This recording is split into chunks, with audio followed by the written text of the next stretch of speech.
Okay, my name is Lolly. I'm from Trinidad. So I'm going to show you how to get this. Okay, you see this headlight here? It's failing, right?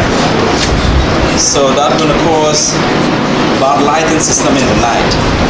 So I'm going to restore the light like new. Okay. So we're going to start with 600.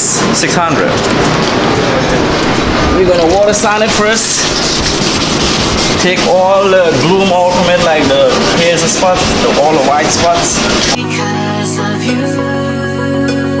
So you want to make sure this is white.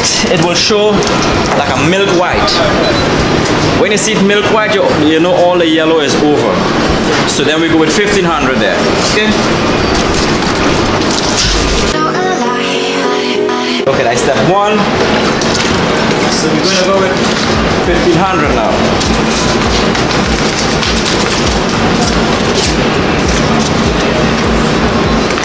So this is 15, right? So you're going to see the headlight have a little glaze in it, a little shiny in those spots. So this one, you know, it's ready to buff. Okay, that's when you know it's ready, okay? So we're going to buff one there now and see how it looks.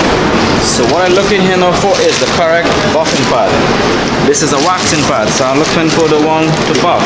You can't do it by hand because it will take too long. You gotta build up a certain amount of heat so you can pop into the lens. So I'm gonna put some of this compound here, right?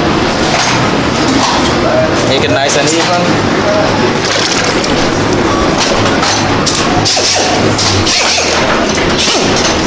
Use a polishing compound and a buffer to shine your headlights. It really brings out the factory look. You may want to repeat this process a few times to really bring the headlights back to life. Do this about twice a year to maintain the longevity and quality of the lights. Now this light is 200 bucks. So you pay 50 bucks each to get it buffed. You're saving a lot.